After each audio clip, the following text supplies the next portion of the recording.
Waalaikumsalam warahmatullahi wabarakatuh. Ustaz, sholat tarawih yang lebih utama itu dikerjakan secara berjamaah atau secara sendirian? Berjamaah.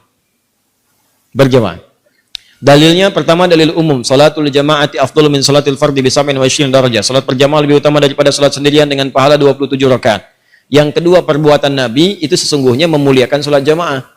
Maka Nabi ke masjid hari pertama orang makin banyak, ke masjid kedua orang tambah banyak, ke masjid ketiga tambah banyak lagi. Karena semakin banyak, besoknya Nabi nggak ke masjid. Subuh-subuh Nabi keluar mengatakan, aku tahu kalian tunggu-tunggu aku tadi malam. Kalau aku melihat kalian banyak beribadah ke masjid, aku khawatirkan ini kemudian dijadikan wajib oleh Allah Subhanahu wa taala. Karena sifat Allah pencemburu. Begitu orang-orang sudah senang dengan ibadah, Allah tidak ingin orang berbelok kepada dunia lagi. Nah, itu di antara sifat kemuliaan Allah Subhanahu wa taala. Maka dari itu kemudian Nabi putuskan selanjutnya di rumah. Alasan ke rumahnya bukan ingin sendirian, tapi untuk menghindari jadi beban untuk umatnya.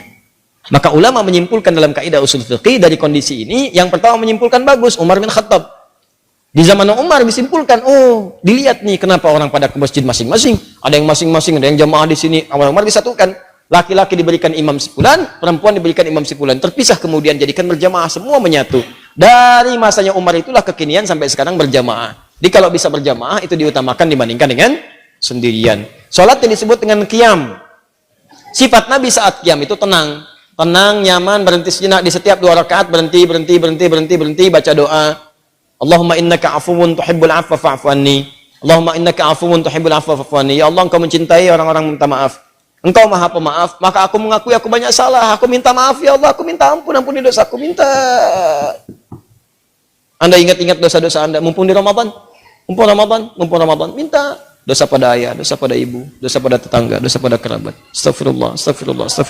Mengalir air mata Anda, maka berlaku hadis Al-Bukhari nomor hadis 37. Man qama Ramadhana imanan wa ihtisaban ghufira lahu ma taqaddama min dhanbi. Siapa yang menunaikan qiyam Ramadan kemudian dia lakukan karena Allah, mencari pahala, dia bertobat di sela-selanya. Begitu tobat, jatuh air matanya, diampuni semua dosa-dosanya, gugur semuanya. Maka bacaan Nabi bergetar kepada jiwa. Salatnya tenang, istirahatnya setiap 2 rakaat. Ketenangan yang melahirkan kedamaian dalam jiwa berpengaruh kepada ruh. Maka disebut dengan tarwihah. Jamaknya disebut dengan tarawih. Di tarawih itu bukan nama sholatnya, tarawih itu sifatnya.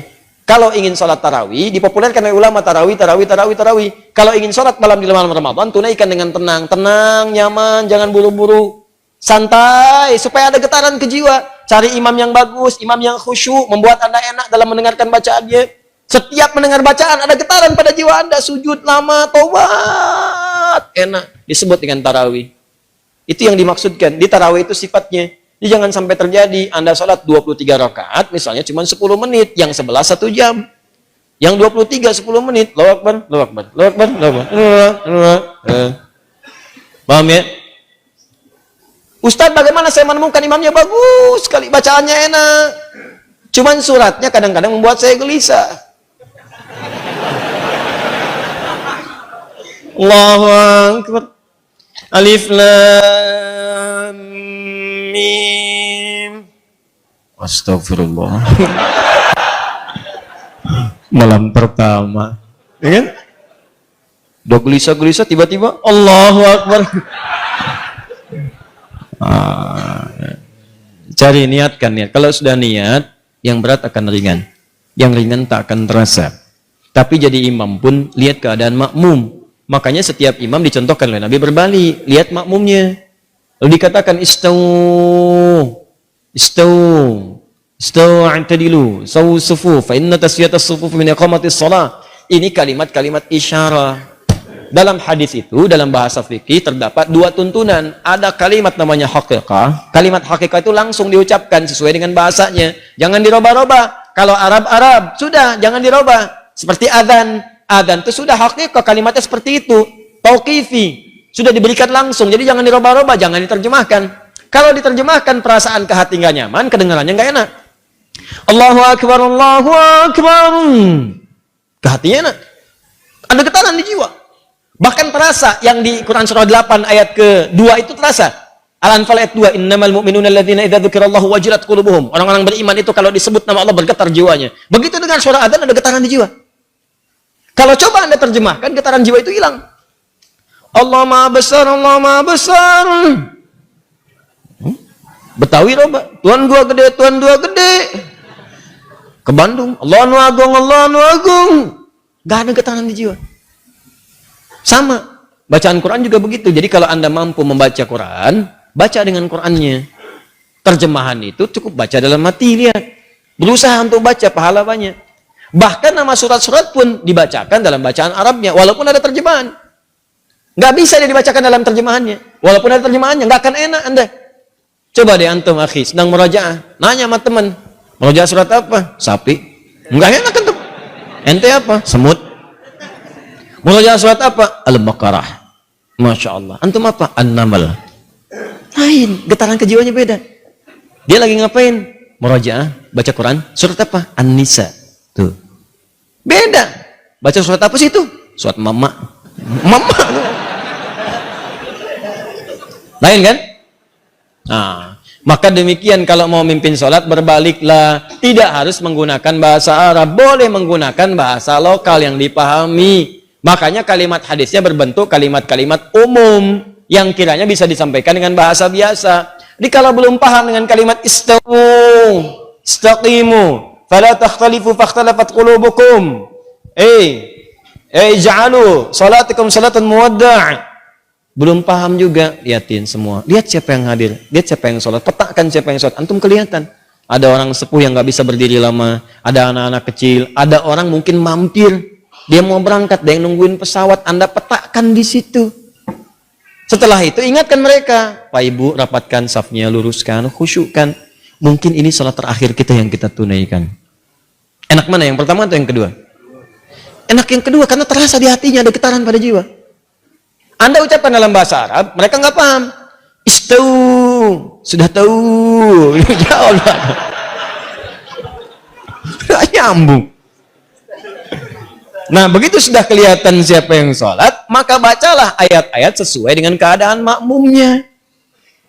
Kalau makmum nggak pandai, nggak bisa, nggak kuat berdiri lama, baca surat-surat yang pendek. Bukan aib baca surat pendek, justru di situ berpahala. Kalau kira-kira bisa kemudian berdiri lama dan sholatnya mendukung itu, subuh, isya, baca surat yang panjang. Jangan maghrib baca Al-Baqarah, subuh kul huwallah. Paham ya? Awas, hati-hati, ini menyesuaikan karena Mu'adz pernah mengimami, Mu'adz ngimamin, Mu'adz bin Jabal. Bayangkan sholat maghrib, sholat isya, bacakan Al-Baqarah. Di belakang orang baru pulang kerja, makmum di belakang. Begitu makmum di belakang, Allahu Akbar, baca Al-Baqarah sampai tuntas. Begitu salam, kosong. Kejadian. Kata Mu'adz, pada munafik nih orang, katanya munafik. Karena ciri orang munafik itu malas-malasan sholat isya. Nggak terima orang datang ngadu ke Nabi. Ya Rasulullah, si Mu'adz tuh. Kenapa? Mu'adz nyebut kami munafik. Ya, padahal saya si pula nih sebut munafik, katanya kan? Baik. Sebut bisa. Setelah itu dipanggil Mu'adz jadi klarifikasi. Nah, ini klarifikasi, kalau ada yang kurang tepat klarifikasi. Mu'adz, apakah benar kamu mengimami baca Al-Baqarah? Benar ya Rasulullah. Kenapa kamu baca itu? Saya kan contoh Anda. Saya sholat di belakang Rasulullah. Rasulullah baca surat Al-Baqarah. Siapa yang saya rasakan itu yang saya praktekkan. Wah, pinter. Nabi lebih pintar, kata Nabi, kamu benar ya Mu'adz. Tapi kan imamnya saya, makmumnya kamu. Kalau kasus kamu, imamnya kamu, makmumnya mereka. Nggak kuat keadaannya, maka sesuaikan dengan mereka. Paham ya? Baik. Cerita imam itu banyak, nah, cerita imam banyak. Baik. Sama dengan cerita suami tanya kepada istri, ya, Mama, bisa kamu mengizinkan papa menjadi imam untuk mama? Boleh pak, masya Allah, mama senang sekali, masya Allah, alhamdulillah mah. Kalau imam harus ada berapa mah? Harus satu, imam tuh nggak boleh banyak. Kalau makmum boleh dua, boleh.